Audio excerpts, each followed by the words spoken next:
Hi ಎಲ್ಲೋ ಹೇಗಿದ್ದೀರಾ ಎಲ್ಲರೂ ಆರಾಮಾಗಿದ್ದೀರಾ ಅನ್ಕೋತೀನಿ. ಇವತ್ತೊಂದು ಸ್ಪೆಷಲ್ ರೆಸಿಪಿ ಮಾಡಿದ್ದೀನಿ, ತುಂಬಾ ಚೆನ್ನಾಗಿದೆ. ಆ್ಯಕ್ಚುಲಿ ನಾನು ಇವತ್ತು ಫಸ್ಟ್ ಟೈಮ್ ಮಾಡಿರೋದು ಅದನ್ನು. ಬೇರೆ ಬೇರೆ ಥರ ಮಾಡಿದ್ದೆ ಅದರಲ್ಲೇ, ಬಟ್ ಈ ಥರ ಇವತ್ತೇನು ಮಾಡಿದ್ದೀನಿ ಅದನ್ನು ಫಸ್ಟ್ ಟೈಮ್ ಮಾಡಿದ್ದು. ರೊಟ್ಟಿಗೆಲ್ಲ ಸೂಪರಾಗಿತ್ತು.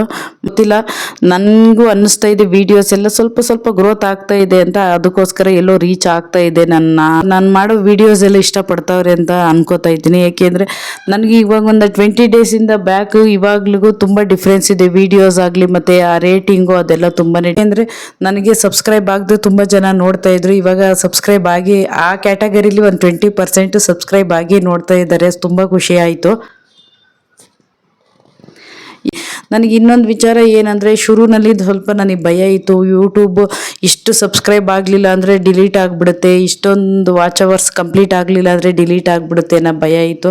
ಬಟ್ ಇವಾಗ ಆ ರೀತಿ ಏನೂ ಇಲ್ಲ, ನನಗೆ ನಾರ್ಮಲ್ ಆಗಿದ್ದೀನಿ. ಹಾಕೋ video yellow day by day ಸ್ವಲ್ಪ ಗ್ರೋತ್ ಆಗ್ತಾ ಇದೆ ಅಂತ ಗೊತ್ತಾದಾಗ ಆ ಧೈರ್ಯ ಬಂದೇ ಬರುತ್ತೆ ಎಲ್ರಿಗೂ ಅಷ್ಟೇ.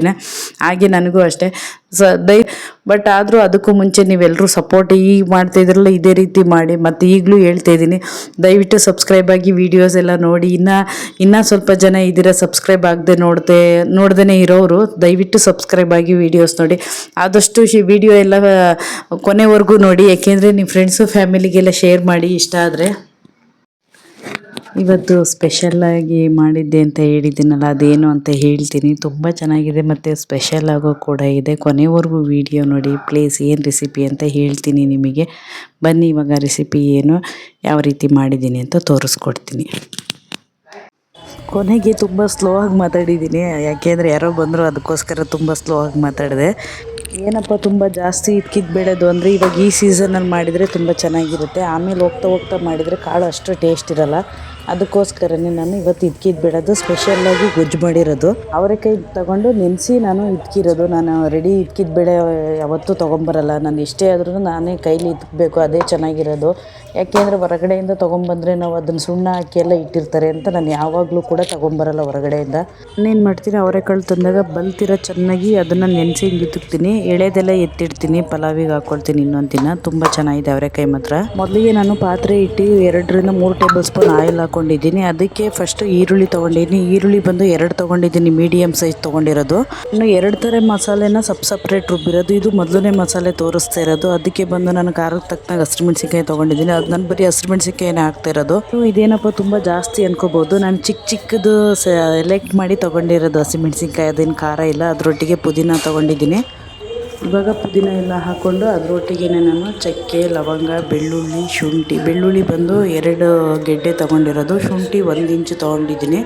ಮತ್ತು ತುಂಬಾ ಚೆನ್ನಾಗಿರುತ್ತೆ ಈ ರೀತಿ ಎಲ್ಲ ಹಾಕಿ ಮಾಡಿದರೆ. ಮತ್ತು ಕರಿಬೇವನ್ನ ನೀವು ಹಾಕಿದಷ್ಟು ತುಂಬ ಚೆನ್ನಾಗಿರುತ್ತೆ. ಅದರೊಟ್ಟಿಗೆ ಮತ್ತು ಕೊತ್ತಂಬರಿ ಇಷ್ಟನ್ನು ಫಸ್ಟು ನಾವು ಆಯಿಲಲ್ಲಿ ಚೆನ್ನಾಗಿ ಫ್ರೈ ಮಾಡ್ಕೋಬೇಕು.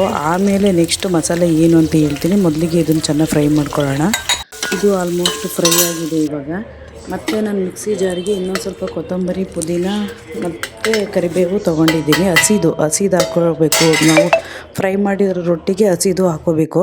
ನಾವು ಆಯಿಲ್ ಮಸಾಲೆ ರುಬ್ಬಿದ್ರ ರೊಟ್ಟಿಗೆ ಹಸಿ ಹತ್ತೆಲೆ ಕರಿಬೇವು ಕೂಡ ಹಸಿದೇ ಹಾಕಿದ್ದೀನಿ. ಇವಾಗ ಇದನ್ನೆಲ್ಲ ಹಾಕ್ಕೊಂಡು ರುಬ್ಕೊಳ್ತೀನಿ. ಮೊದಲಿಗೆ ನಾನಿವಾಗ ಖಾರ ರುಬ್ಬೋ ಇನ್ನೊಂದು ಪಾತ್ರೆಗೆ ಒಗ್ಗರಣೆಗೆ ಹಾಕ್ಕೊಂಡಿದ್ದೀನಿ.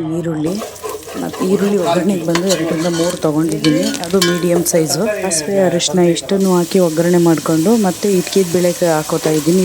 ಬೇಳೆ ಒಂದು 2 ರಿಂದ 3 ನಿಮಿಷ ಆಯಿಲಲ್ಲಿ ಫ್ರೈ ಮಾಡ್ಕೋತೀನಿ. ಬೇಳೆ ಏನು ನಾನು ತುಂಬ ಜಾಸ್ತಿ ಫ್ರೈ ಮಾಡ್ಕೊಳ್ಳಲ್ಲ. ಯಾಕೆ ಅಂದರೆ ಅದು ನಾನು ಈರುಳ್ಳಿ ಮಸಾಲೆಯಲ್ಲಿ ಜಾಸ್ತಿ ಫ್ರೈ ಮಾಡಿದರೆ ಮತ್ತೆ ನನಗೆ ಮಸಾಲೆಯಲ್ಲಿ ಬೆಂದೋಗ್ಬಿಡುತ್ತೆ ಜಾಸ್ತಿ ಅಂತ, ಅದಕ್ಕೋಸ್ಕರ ಲೈಟಾಗಿ ಫ್ರೈ ಮಾಡ್ಕೋತೀನಿ. ನಾನಿವಾಗ ಇದರೊಟ್ಟಿಗೆ 2 ಟೇಬಲ್ ಸ್ಪೂನ್ ಧನಿಯಾ ಪೌಡ್ರ್ ಹಾಕ್ಕೋತೀನಿ. ಧನಿಯಾ ಪೌಡ್ರ್ ಹಾಕ್ಕೊಂಡ್ರೆ ತುಂಬಾ ಚೆನ್ನಾಗಿರುತ್ತೆ, ಅದಕ್ಕೋಸ್ಕರ ನಾನು ಹಾಕ್ಕೊಳ್ತೀನಿ. ಚಿಲ್ಲಿ ಪೌಡ್ರು, ಗರಂ ಮಸಾಲೆ ಏನೂ ಹಾಕ್ಕೊಂಡಿಲ್ಲ, ಬರೀ ಧನಿಯಾ ಅಷ್ಟೇ 2 ಟೇಬಲ್ ಸ್ಪೂನ್ ಹಾಕಿರೋದು. ಅದು ಹಾಕ್ಬೇಕಾದ್ರೆ ವಿಡಿಯೋ ಮಿಸ್ ಆಗಿದೆ, ತೋರ್ಸೋಕ್ಕಾಗಿಲ್ಲ ಅಷ್ಟೇ. ಧನಿಯಾ ಹಾಕಿ ನಾನು ಆಲ್ಮೋಸ್ಟ್ ಲೋ ಫ್ಲೇಮಲ್ಲೇ ಇಟ್ಟಿರೋದು. ಚೆನ್ನಾಗೆಲ್ಲ ಮಿಕ್ಸ್ ಮಾಡಿಬಿಟ್ಟು ಈಗ ಗ್ರೀನ್ ಮಸಾಲೆ ಏನು ರುಬ್ಕೊಂಡಿದ್ದೆ ಅದನ್ನು ಹಾಕ್ಕೊಳ್ತಾ ಇದ್ದೀನಿ. ನಾನಿವಾಗ ರುಬ್ಬಿರೋ ಮಸಾಲೆ ಹಾಕ್ಕೊಂಡಿದ್ದೀನಿ. ರುಬ್ಬಿರೋ ಮಸಾಲೆನೂ ಹಾಕಿ 1 ನಿಮಿಷದಿಂದ 2 ನಿಮಿಷ ಅದನ್ನು ಅಷ್ಟೇ ಜಾಸ್ತಿ ಬೇಯಿಸಲ್ಲ. ಇನ್ನೊಂದು ಮಸಾಲೆ ಹಾಕ್ಕೋಬೇಕು ಇದಕ್ಕೆ. ಇನ್ನೊಂದು ಮಸಾಲೆ ಏನು ಅಂತ ತೋರಿಸ್ತೀನಿ ಅಷ್ಟರೊಳಗೆ. ಗ್ರೀನ್ ಮಸಾಲೆ ಅಂದರೆ ಬರೀ ಗ್ರೀನ್ ಮಸಾಲೆಲ್ಲೇ ಮಾಡೋಕ್ಕಾಗಲ್ಲ. ಅದಕ್ಕೋಸ್ಕರ ನಾನು ಇವಾಗ ತೆಂಗಿನಕಾಯಿ ತೊಗೊಂಡಿದ್ದೀನಿ. ತೆಂಗಿನಕಾಯಿ ಬಂದು ತುಂಬ ಚೆನ್ನಾಗಿ ಬಲ್ತಿತ್ತು. ನಾನು ಅದೊಂದು 1/4 ಭಾಗದಷ್ಟು ತೊಗೊಂಡಿದ್ದೀನಿ. ಅದರೊಟ್ಟಿಗೆ ನಾನು ಇವಾಗ 1 ಟೊಮೊಟೊ ತೊಗೊಂಡಿರೋದು. ಇದಕ್ಕೆ ಕಡಲೆ ಗಸಗಸೆ ಅದನ್ನೇನು ಹಾಕ್ತಾ ಇಲ್ಲ ನಾನು. ತೆಂಗಿನಕಾಯಿ 1/4 ಭಾಗ ಮತ್ತು 1 ಟೊಮೊಟೊ ಅಂದರೆ ಫಾರಮ್ ಹಾಕೋತಾ ಇದ್ದೀನಿ. ಇದನ್ನ ರುಬ್ಕೊಂಡು ಆಲ್ರೆಡಿ ನಾನು ಇವಾಗ ತೆಂಗಿನಕಾಯಿ ರುಬ್ಬಿ ಹಾಕಿದ್ರು ಆಗುತ್ತೆ. ನಾನು ಇಲ್ಲಿ ಅದರೊಳಗಡೆ ಚಿಕ್ಕದಾಗಿರೋದೇ ತಗೊಂಡು ಚೆನ್ನಾಗಿರುತ್ತೆ. ನೀವು ಒಂದ್ಸರಿ ಈ ರೀತಿ ಎಲ್ಲ ಟ್ರೈ ಮಾಡಿ. ಯಾಕೆ ಅಂದರೆ ಈ ರೀತಿ ವೈಟ್ ಬರೀ ಕಾಯಿ ಮತ್ತೆ ಇದು ಅಷ್ಟೇ ಹಾಕಬೇಕು, ಟೊಮೊಟೊ ಬೇರೆ ಏನು ಹಾಕೋಬಾರ್ದು. ನಾನು ವಿಡಿಯೋ ನೋಡ್ತಿದ್ರೆ ಇಷ್ಟ ಆದರೆ ನೀವು ಮನೇಲಿ ಟ್ರೈ ಮಾಡಿ. ಇದನ್ನ ಮಾಡೋದಕ್ಕೆ ಮೇನ್ ಕಾರಣ ಬಂದು ನಮ್ಮ ಮನೆ ಸತ್ಯನಾರಾಯಣ ಪೂಜೆಯಲ್ಲಿ ಬಿಳಿ ಹೋಳಿಗೆಗೆ ಇದನ್ನ ಮಾಡಿದ್ರು. ತುಂಬಾ ಚೆನ್ನಾಗಿತ್ತು. ಅವಾಗ ನಾವು ಅವತ್ತೇ ನಾನು ಆ ರೀತಿ ಯೋಚನೆ ಮಾಡಿರಲ್ಲ ನಾನು ಮನೇಲಿ ಮಾಡಬೇಕು ಅಂತ. ಬಟ್ ಮತ್ತೆ ಇನ್ನೊಂದು ದಿನ ನನ್ನ ಫ್ರೆಂಡ್ ಮನೇಲಿ ಅದೇ ಭಟ್ರೆ ಮಾಡಿಕೊಟ್ಟಿದ್ರು ಈ ರೀತಿ. ಆವತ್ತಿಂತೂ ಇನ್ನೂ ಸೂಪರಾಗಿತ್ತು. ಆವಾಗ ನಾನು ನಾನು ಒಂದಿನ ಮಾಡಬೇಕು ನೋಡೋಣ ಹೇಗೆ ಬರುತ್ತೆ ಅಂತ ಯೋಚನೆ ಮಾಡಿದೆ. ಬಟ್ ಸೂಪರಾಗಿತ್ತು. ರೊಟ್ಟಿಗಂತೂ ಸಕ್ಕತ್ತಾಗಿತ್ತು. ಇವಾಗ ರೊಟ್ಟಿಗೆ ಅಂತ ಮಾಡ್ತಾ ಇರೋದ್ರಿಂದ ತುಂಬ ತೆಳು ಮಾಡಲ್ಲ, ಸ್ವಲ್ಪ ತಿಕ್ಕಾಗಿ. ಏಕೆಂದರೆ ಮುದ್ದೆಗೆಲ್ಲ ಮಾಡೋದಾದರೆ ನಾವು ತೆಳು ಮಾಡಬೇಕು. ಹಾಗಾಗಿ ನಾನು ಈ ಕನ್ಸಿಸ್ಟೆನ್ಸಿ ಬಿಡ್ತೀನಿ. ಚಪಾತಿ ರೊಟ್ಟಿಗೆಲ್ಲ ಚೆನ್ನಾಗಿ ಇರುತ್ತೆ. ತೆಳು ಆದರೆ ಅದು ಅಷ್ಟು ಚಪಾತಿ ರೊಟ್ಟಿ ತಿನ್ನೋಕ್ಕಾಗಲ್ಲ.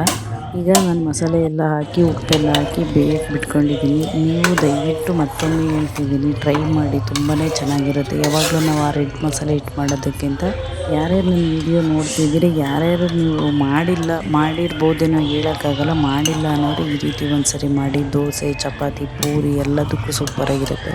ಫೈನಲಿ ಇವಾಗ ಆಗಿದೆ. ನಾನು ಆ್ಯಕ್ಚುಲಿ ನೈಟ್ ಮಾಡಿದ್ದು ನೈಟ್ ರೊಟ್ಟಿ ಹಾಕಿದೆ. ರೊಟ್ಟಿಗೆ ಅಂತಲೇ ತುಂಬ ಚೆನ್ನಾಗಿತ್ತು. ಮತ್ತು ಬೆಳಿಗ್ಗೆ ಎದ್ದು ನಾನು ಇದೇ ಗೊಜ್ಜಿಗೆ ಚಪಾತಿ ಕೂಡ ಮಾಡಿದ್ದೆ. ಚಪಾತಿಗೂ ಅಷ್ಟೇ ಮತ್ತು ರೈಸು ಸ್ವಲ್ಪ ತಿಂದು ರೈಸಿಗೂ ಅಷ್ಟೇ ಸೂಪರಾಗಿತ್ತು. ದಯವಿಟ್ಟು ಯಾರಾದರೂ ನನ್ನ ಚಾನಲ್ ನೋಡ್ತಿದ್ದೀರಾ ಸಪೋರ್ಟ್ ಮಾಡಿ, ಸಬ್ಸ್ಕ್ರೈಬ್ ಆಗಿ, ವೀಡಿಯೋಸ್ ಎಲ್ಲ ವಾಚ್ ಮಾಡಿ, ಲೈಕ್ ಕೊಡಿ. Thank you for watching.